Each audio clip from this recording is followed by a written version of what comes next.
Morning, party people, and welcome to SJU. Today it's me and Eric, and Joe will be joining us. He's allegedly cleaning up a spill. So fire off your guesses in the chat, and whoever's correct with whatever Joe is working on gets a prize. Eric, what do you think it is? Tea, coffee? A hybrid of a bunch of different things. Also, I've been having internet issues, so at any point this could turn into just Spencer doing Eric Bogosian talk radio, just like giving us his unfiltered thoughts on the world. It may very well just be me listing off different projects that Disney will develop and release sometime in the near future, because that's what we're talking about today. This is part 2 of our Investor Day coverage. I did not participate in part 1 because I'm not a Disney investor. My recommendations come clean. I'm not bought and paid for. I can say what I want.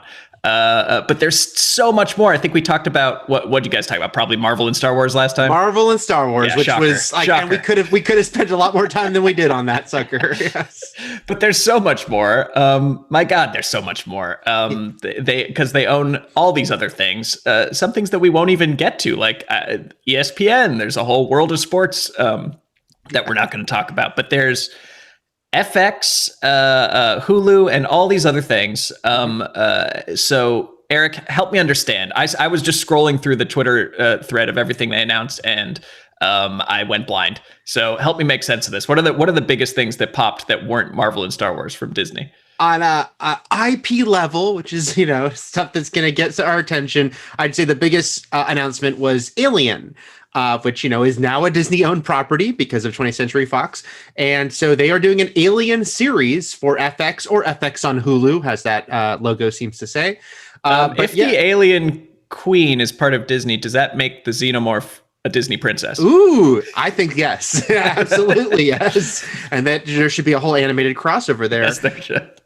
But yes, Sorry, Alien the series for FX from Noah Hawley. Fargo and Legion creator. They said that Ridley Scott will also be involved in it. It'll be set on Earth in the near future. But yeah, that was, I think, the biggest, whoa, people didn't really know what they were going to do with that property. And that's a pretty good group of talent and names involved. That could be really cool. I mean, Earth in the near future, that doesn't sound particularly alien to me, unless it's like a Wayland Yutani mailroom workplace sitcom, which I would also watch. Right. And Noah Hawley, yeah, I mean, he's like he's the golden boy, right, of television. But I think he's kind of had two. I don't want to say whiffs, but I haven't enjoyed his Fargo, the latest season of Fargo. And then there was something else. What did he make right before that? That Moon thing with Natalie Portman. Yeah. Not loving it. Hi, Joe. Hi. Hi, Joe. Post spill. What'd you spill? About a gallon of smoothie. Smoothie. Okay. No one in the chat guessed smoothie. That was good. It looked like I murdered Barney. It was bad. Wow. Okay, well, welcome back, man. We're just talking all things Disney, which is all things, it turns out. Alien, Noah Hawley, thoughts? Oh yeah, he's definitely an interesting pick for it. I don't know. I've always seen him more of not like a hardcore horror sci-fi guy. He's more of a weird, like, let me make you say, oh, after I do, and yeah, he's definitely had some whiffs. Like, I didn't hate the latest season of Fargo, but I mean, even a decent season or bad season of Fargo is still pretty good. True. And I didn't see the Lucy in the Sky thing, but yeah, overall, yeah, just a bit of a weird pick to me. I kind of wish they had. I mean, Shudder has like a million up-and-coming horror directors that could probably knock this sucker out of the park. It's supposed to be a horror franchise. Noah Hawley makes me feel like they're going to do more Prometheus sequels. Yeah. It's weird because it almost seems like Hawley, I don't know if it's that they're coming to him or he was itching to do like a big franchise, because don't forget, he was going to do Doctor Doom, and then he was going to do Star Trek. So it's like, it seems like he's been like wanting to do like a big, like, long time property for a while. Legion was X-Men, but so to the side that I think that was different. But I am excited because, I mean, even though Fargo, has it every season has been great. When you think back when Fargo began, just the idea, the audacity of trying to do a TV show based off of an acclaimed Coen Brothers movie and then like nailing it so much, especially those first 2 seasons, I think. And I love Legion, even though that middle season isn't so great. I think the first and third are great. So I am excited by it. And it is funny that although it sounds like they keep doing prequels, it's like this one's in the near future. It's like it just keeps getting earlier and earlier. And we'll see if they try to connect it all to anything that Ridley Scott. He is involved, so we'll see how much they try to connect to anything he's done recently.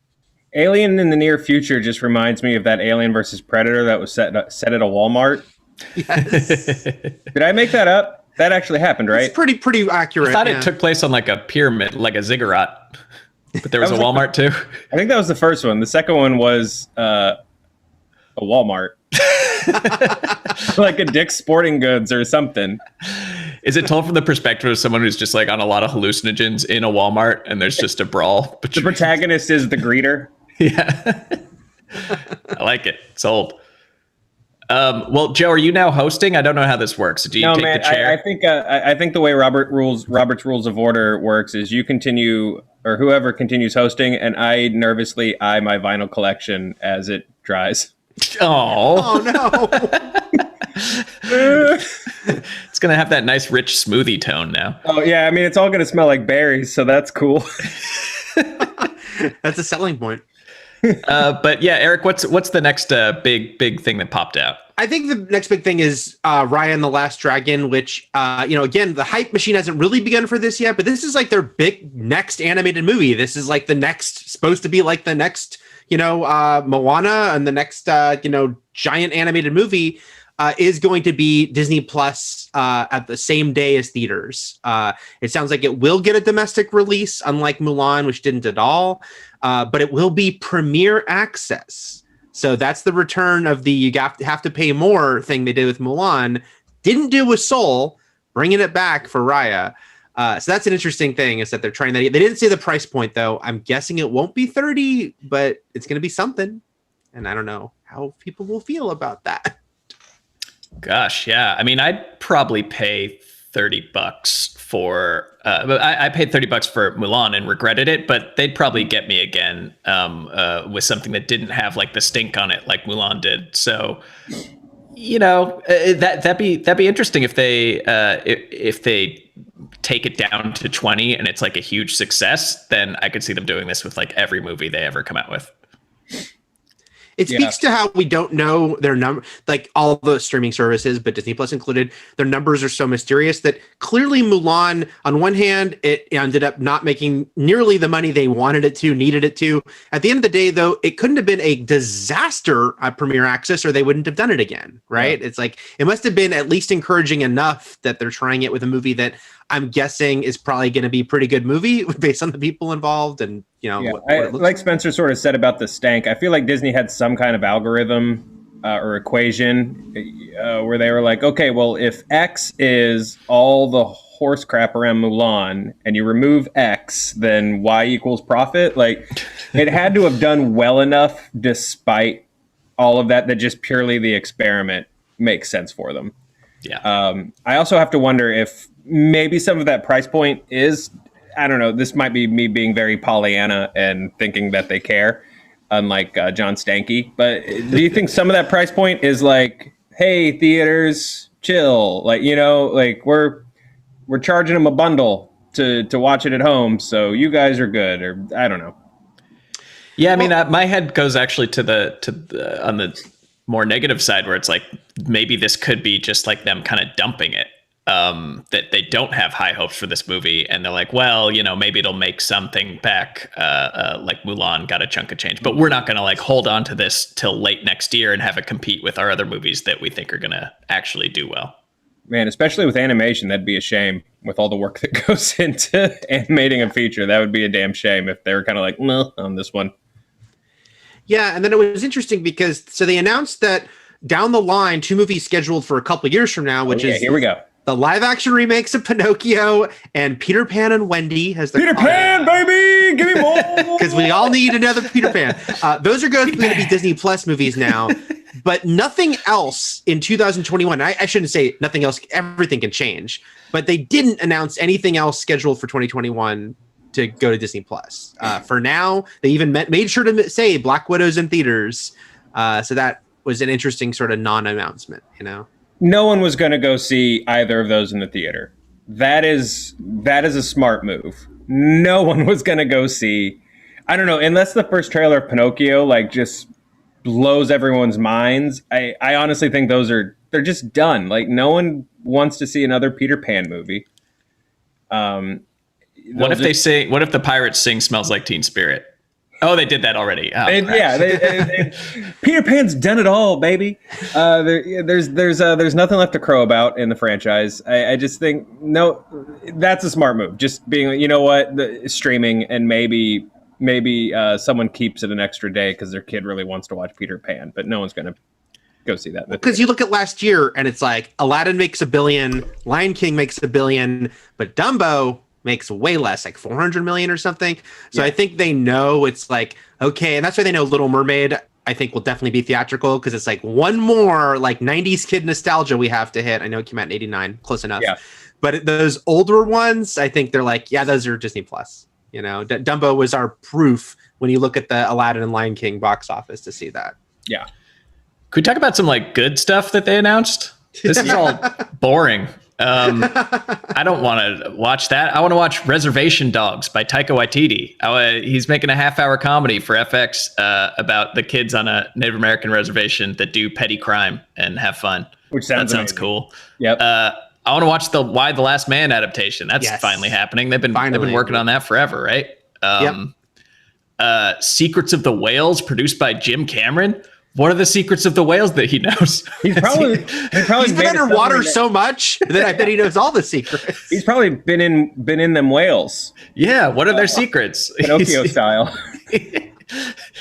I imagine a lot of that will be revealed in Avatar 2, but hopefully we'll get some preview of some of the secrets. Similarly, Chris Hemsworth is going to do. I was disappointed that he wasn't remaking Limitless, a very underrated Bradley Cooper movie, but he is doing a nature doc called Limitless where he pushes his body to the limit. How much further can you push Chris Hemsworth's body? It's already to the limit, people. Well, that one's just weird. Will Smith and Darren Aronofsky are doing a travel show. That's odd. Did everyone watch that? Did everyone watch that Zac Efron one? And they were just like, "Wait, yeah, I could do that. You can just have someone pay for multiple vacations." Yeah, and then they're adapting James Clavell's Shogun, which is, oh my god, I cannot imagine that going well. But I still love that book as a child. And not everyone, but most of the things you just mentioned are FX, and it's like they have such a great track record, and it's not perfect. It's not like every single thing FX does is great. But John Landgraf, who heads FX, when he got up to speak, it was funny because all the people that are like my fellow like TV journalists were all tweeting like, Landgraf. It's like we all kind of fanboy out for him because A, he's a straight shooter and he's like rare in that regard, but also FX makes good stuff. So oh my god, yeah. And then the stuff they already have: Atlanta, What We Do in the Shadows, Better Things, Archer, Always Sunny for 4 more years, 4 more seasons. That's insane. That's what got me the most excited from all this stuff. You can keep your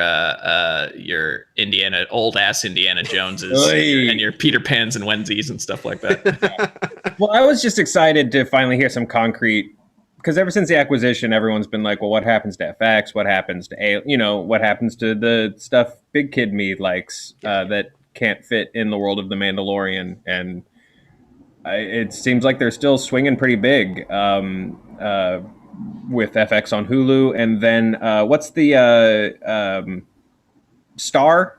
Star Plus, yeah. Star is just like international Hulu, basically. Yeah, like basically it seems Star like Plus is like a new hub that they're going to put onto it. Eric, did you guys mention that?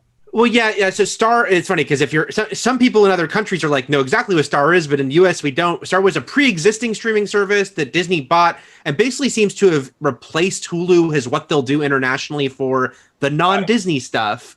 The R-rated stuff, but they're going to integrate it into Disney Plus in other countries. So they even showed like, how it's like Marvel, Star Wars, National Geographic. Star will just be one of those things. Okay. But when you click on it, it will have like a parental guard sort of thing, because it'll have stuff like Logan. Like they showed Logan as one of the examples, and they showed the FX series. So it was interesting to see that they're going to fully integrate that overseas. And I wonder how much is it a test, both to see just how it goes over, because the whole question has been, will people accept the Disney brand also having like the R-rated stuff underneath it, And I feel like this is a weird like overseas test of that maybe Hulu will do eventually, down the line. I mean, they'll have to do some sort of child locking stuff that adults can figure out, but children can't. I knew I was old this weekend when I have HBO Max, and I set up a HBO Max like user account for my daughter, and which is like just Sesame Street and like just the kids programming. I got into there and I couldn't get out of it and locked myself into children's HBO Max. And I still am not entirely sure. There's a PIN number that I don't remember setting up, and it's not the PIN I use for other things. I don't know what, I can't leave. So they're going to have to figure something out to like, be like, hey, kid, want to watch an R-rated movie, but actually not let them on Disney Plus. When I was a little kid, my mom would come up to me and have me open the child safety caps on like pills because I could open it, but she couldn't. So sometimes those things can backfire. Well, I feel like we have to just sort of make lemonade out of those lemons, and Spencer does like a weekly kids TV review, since that's all he can watch. Yeah, I could tell you who's hot on Sesame Street, who's hot and who's not, who's in, who's out.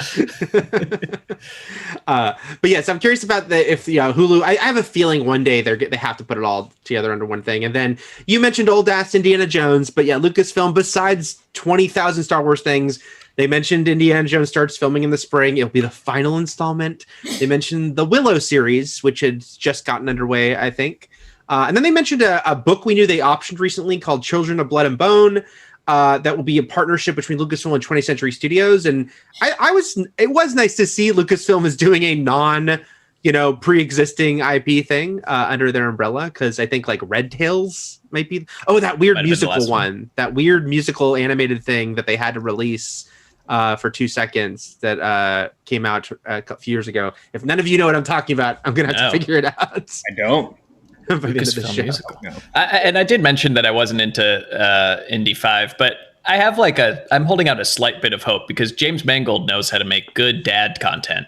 I think between Logan and Ford v Ferrari, Dawn of Justice, that there is a really good grizzled old man movie to be made there. Yeah. If there is one, he's the guy to make it. Yeah, I agree with you. I also think that maybe Disney's realizing that they've ignored the boomer dad market a little bit too much, and so the new Indy and the adaptation of Shogun.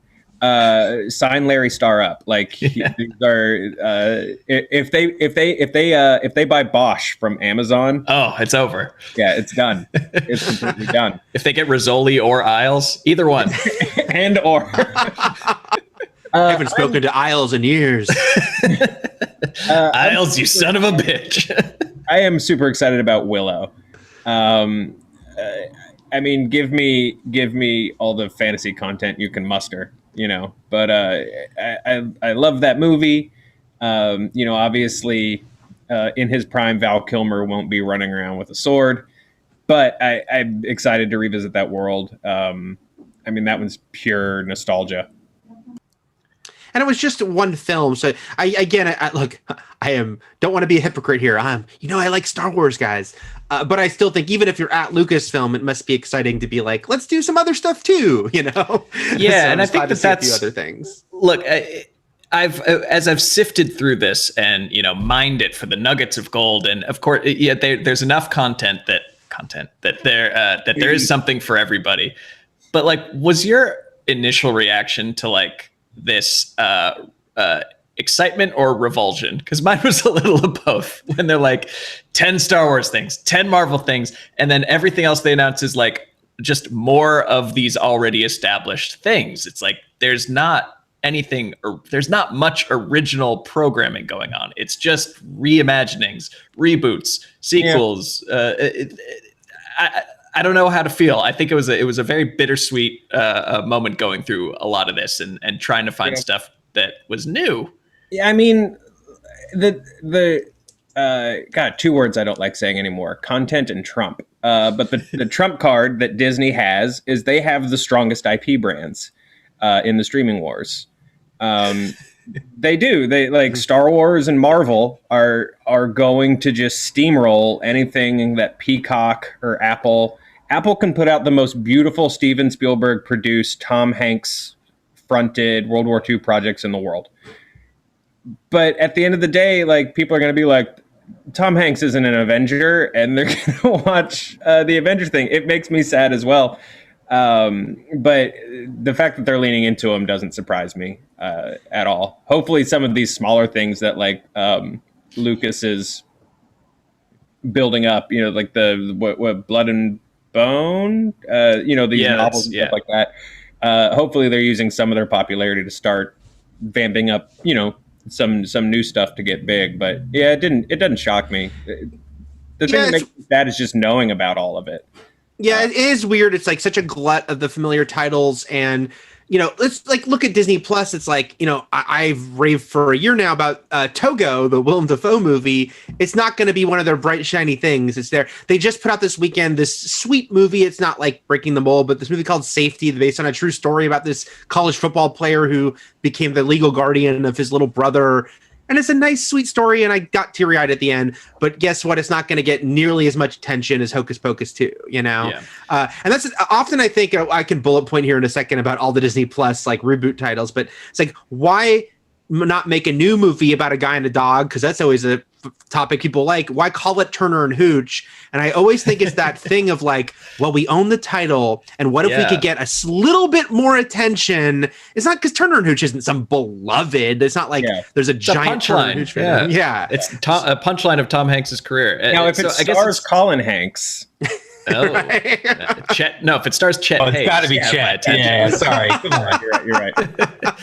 But I guess you're right, it's telling that they frame this all as Investor Day. Like this is just, I guess overall, it just got the sense that they're treating this as product the same way you treat, like, you know, widgets, like sprockets on a conveyor belt, and they're like, okay, numbers show they like Star Wars. Here's 10 more lumps of Star Wars on the line, and like, I don't know. I think it's obviously smart in the short term. I think that this could, they run the risk of having everyone get just OD on the same three things, and then it all collapses. But till then, enjoy the ride. Yeah, I mean, on one hand, you know, I yearn for the days when like I had no idea that Ahsoka Tano was going to appear on The Mandalorian. You know, how amazing would that have been? Right. If you had no clue, and then she appeared. I do, you know, Disney's not doing, I mean, they're fine, but from a 2020 perspective, if I was an investor, if I was on the board, I'd probably be pretty nervous. And I think, you know, the calculated risk of, will this overwhelm people? Because lots of people on social media were like, okay, I don't want to eat ever again. You've like tamped so much food into my gullet. I don't, I'm full.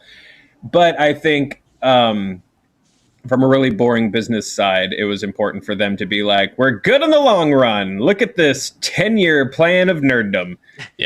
Please calm down. Yes. Here, I'll quickly bullet point through, and if anything jumps out, say something. But Disney Plus, and some of these titles we'd heard rumors about, but now they had logos, guys. They're official. Hocus Pocus 2, Sister Act 3, Disenchanted. That's Enchanted 2. Then there were three things. There were, me too, because that was a good movie. There were three things that were all 20th Century Fox properties that now they have and now will be on Disney Plus. A new Ice Age movie, Ice Age Adventures of Buck Wild, an animated Night at the Museum movie, and an animated Diary of a Wimpy Kid movie. So those are all like, we got these from Fox. Let's do some Disney Plus stuff. Well, you stopped before the one that I'm actually excited about. I know. Well, I wanted to give a little more preamble. You wanted to breathe a little? Yeah, because this one sounds pretty great. I'm disappointed that Ice Age is not called Getting Buck Wild. There's still time to change. Huge oversight. But yes, Chip and Dale Rescue Rangers will be a live-action animated hybrid movie starring John Mulaney and Andy Samberg, and directed by Samberg's fellow Lonely Islander Akiva Schaffer. That's great. And I only hope that John Mulaney is doing it as his Oh Hello character. That's I think he would definitely get involved in some hamster business. Yeah, man, that sounds fun because you would never suspect that pairing, but No. it tracks with people of a certain age who probably grew up with Chip and Dale and have a fun take on it. So that one definitely stands out more so than what's coming up. It's like we got Emilio Estevez out of bed. He's gonna play Gordon Bombay again. Get another Mighty Ducks movie. Yeah. Whoa. No. Chippendale sounds. I feel Chippendale sounds like they brought those guys in for a general, and they were like, "What are you interested in?" And they were like, "Only this."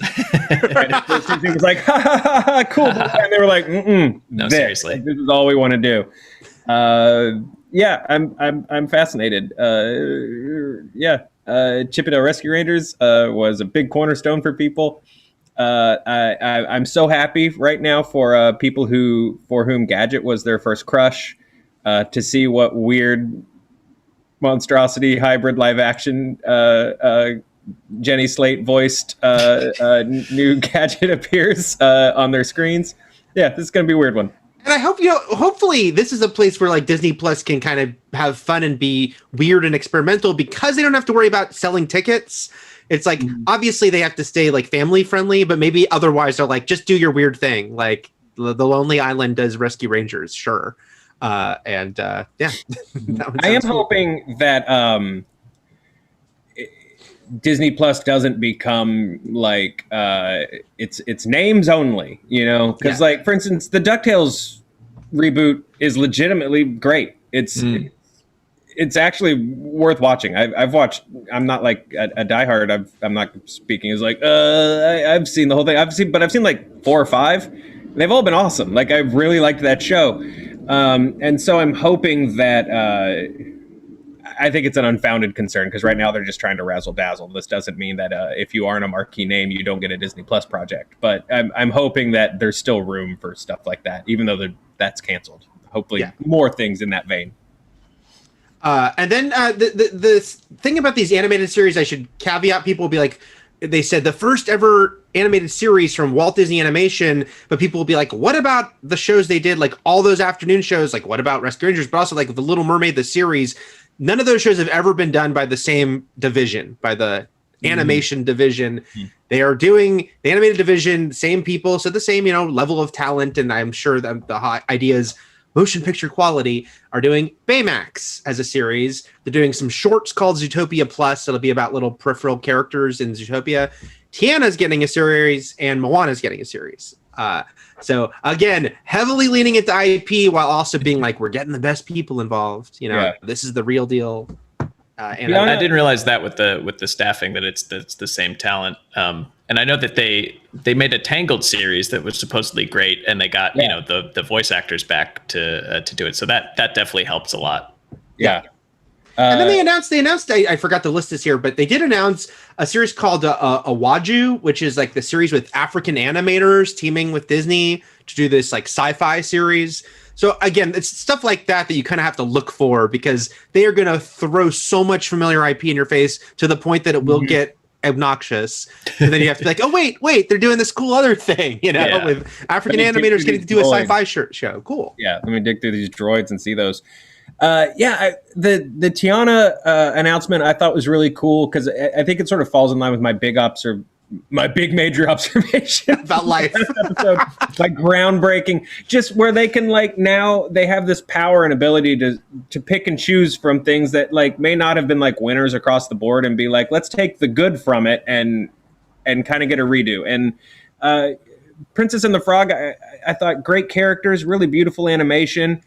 Not the best story, and the music sucked for the most part. But apart from that, it was great. Apart from that, fantastic. But I feel like now they actually get a chance to do a redo for the character, which I think it deserves, and Moana as well. Even though in the cards they might. Moana doesn't need a redo. How dare you? No, not a redo, but it's definitely not. I don't think they have it in the cards to give it like a big screen sequel. It's not going to get the Frozen treatment. Yeah. And Tiana is one of those things where it's almost like bringing Hayden Christensen back, where it's like, okay, if you were a kid when Princess and the Frog came out, and now you're a young adult, and you probably have a lot of nostalgia around that movie, perfect time to give you, something from your youth again when you can pay for our subscription, a streaming service subscription. So they are clever. Pixar is doing some shorts called Pixar Popcorn that are about like characters just having their little adventures. They, again, familiar characters. Up is getting a series called Doug Days about the dog. Cars is getting a series. So they have not forgotten the Cars IP. But then lastly, the only like feature film, well, they announced 2 feature films for Pixar actually. And the other one, I'm forgetting the title, but I love the idea about the little girl who turns into like a big red panda when she gets upset. But the other one that I think was both, I don't know, was confusing. What did you guys think about Lightyear, which will star Chris Evans as the voice of the original Buzz Lightyear? I've literally never cared about anything less. Yeah, I second that, Joe. I guess I'm most interested to see what a Tim Allen, unbeholden to a Disney paycheck, has to say about the world now. I will watch his live reactions to the show. Yeah, I mean, and look, obviously not my wheelhouse and not meant for me, but I don't know. Buzz Lightyear's to quote Woody, "You're a toy." That's not a laser; it's a light that blinks. Like that's, but I don't like. His whole shtick is that he had the personality of like a 2-dimensional, like Buck Rogers style, like serialized hero. He's not like he wasn't a deep character until he went on this journey of self-discovery with Woody. The actual Buzz Lightyear show is by definition hokey and bad. So yeah. And also it's weird, the idea now that he was a real space ranger and I guess had a chance encounter with a toy maker on Earth who was then inspired to what? No, this is like the show that the toy is based on, right? I think it's supposed to. I think that there's a little confusion on my part too. I think isn't it supposed to be that it was a real guy? Yeah, it's this is a real Evans' guy. tweet has definitely confused, or I don't think it helped. Because there was a show. There was a show that the toy's based on. But it's and like I thought that this is that show. No, this is the like real not person Buzz that Lightyear Star show is. Command. No, This is bro. an animated show, Star Commands, that was out when I was a kid. So basically, the idea is, what if Buzz Aldrin had been turned into a toy in an animated series? Like, what if he had been the inspiration for? It's.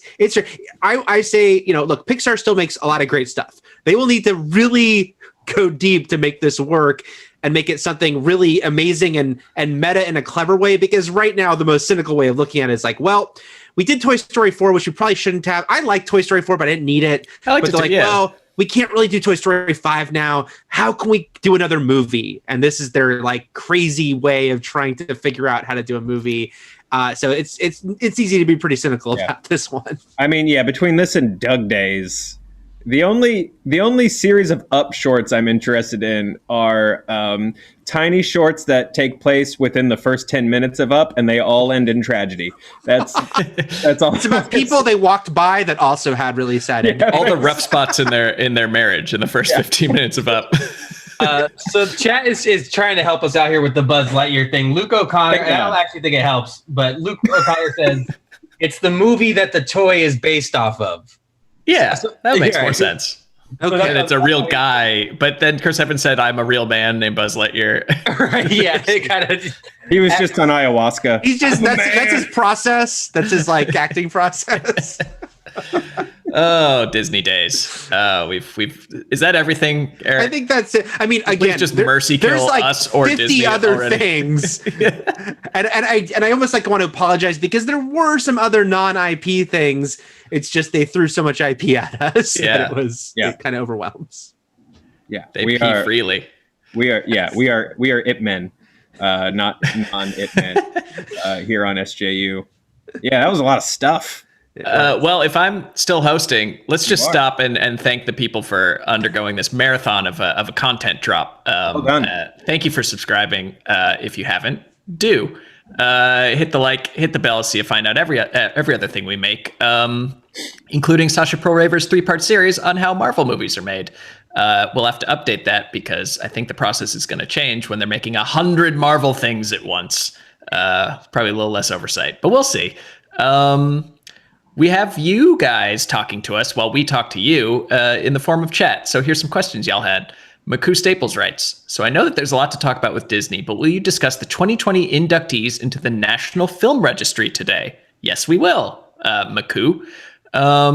Let's see. So I'm looking at this list in front of me. The big ones are at the bottom. That's the ones that everyone's talking about. But there's a lot of old films. But yeah, that's the controversy is towards the end, I guess. Yeah, I can't say I've seen anything pre-1920. So if you're looking for a hot take on Kid Auto Races at Venice from 1914 or Bread from 1918, which I imagine is the first time someone filmed Bread. I have a very controversial opinion on that one. Yeah, you're out. Now, okay, I'm seeing things, Clockwork Orange, Man with the Golden Arm, not the Quibi series, Grease, Blues Brothers, Joy Luck Club, Buena Vista Social Club, fantastic films. Shrek, I see you highlighted Shrek, and The Dark Knight have been highlighted. Now, this is not the Criterion Collection, right? Yeah. National Film Registry is just like, here's some important films, like here's like a reflective bunch of films. Museum, yeah. Then I have no issues with Shrek having its place in the film museum. And Shrek was why should it not be in the Criterion Collection is my question. No, it shouldn't be in the Criterion. Well, arguably you could put Shrek 1 in there. I think that there are worse films certainly in that. And that also serves as kind of like just a marker of what was important, not necessarily that it had a lot to say about the world. The Apocalypse, what's the Michael Bay movie with the asteroid? Armageddon. Armageddon is in there. Come on. Yeah. So let's not get too up our own butts bad. But yeah, any of those, what do you guys think about Shrek or The Dark Knight being preserved as indicative of American film? Yeah, this list works for me because again, I have no real affection towards Shrek. I don't hate it, but I have no Shrek-fection. But it makes sense. Like, yeah, it had its impact. It culturally, it was important. Like, even if you're looking at it from like DreamWorks, kind of proving they can really play in the sand with Disney and make this giant, as we're talking about IP, but really make a cultural imprint. So yeah, and it was sense. Like the first pop culture drenched animated kids movie, at least that I was aware of, where it's really making references to what was happening right then and there in the culture. And the music was from, contemporary bands. They didn't write original songs. They just threw some Smash Mouth in there and partied like ballers. So yeah, it's an important film to remember, to Shrekignize, to give it its Shrekignition. Yeah, I got no problems in here. So Heath then writes, please check in with Joe before the end of the stream for Vinyl Watch 2020 to make sure it's all okay, and asked what his prized vinyl is in his collection. How's it doing? I don't have like a ton or anything crazy. I lost some glue on my collector's Transformers the movie soundtrack vinyl. But that is what it is. That tracks. I think everything's pretty, the ones that got the worst, and these are weird, but I'll share them.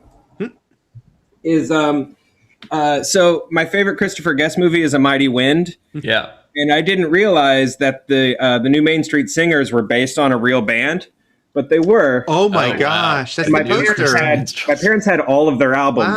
Wow. So when they moved from the house I grew up in, I made sure to snag all of them. And all the new Christy Minstrels. Yeah, all the new Christy Minstrels. Oh, this is they get worse, these covers. There's one where they're all dressed as Native Americans. Yeah, they're rough. But I was in the basement of my parents' house, just shocked, like I had just discovered a clue from National Treasure. That that cover is the poster to Mighty Wind. That's awesome. So I thought that was pretty cool. Speaking of National Film Registry, Blues Brothers. There you go. Everything looks pretty good.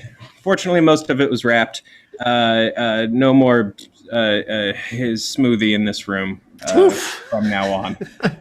Also, midstream, the table where the smoothie has been removed from where it normally is so that it can dry in the sun.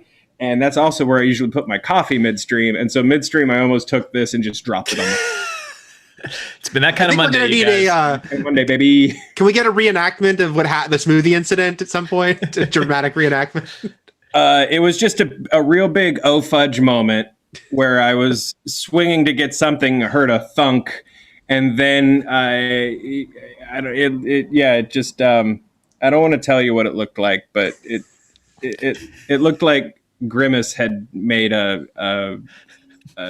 made sweet love to a vinyl collection. Yeah, it was bad. It was bad. All right, well, Joe, we'll let you go clean up. Eric, thank you for walking me through this Mount Everest of content. And you guys, thanks for watching so much. We will be back tomorrow with Honest Trailers commentaries, and then again on Wednesday with more SJU. Thanks for watching. Do we have a guest? No.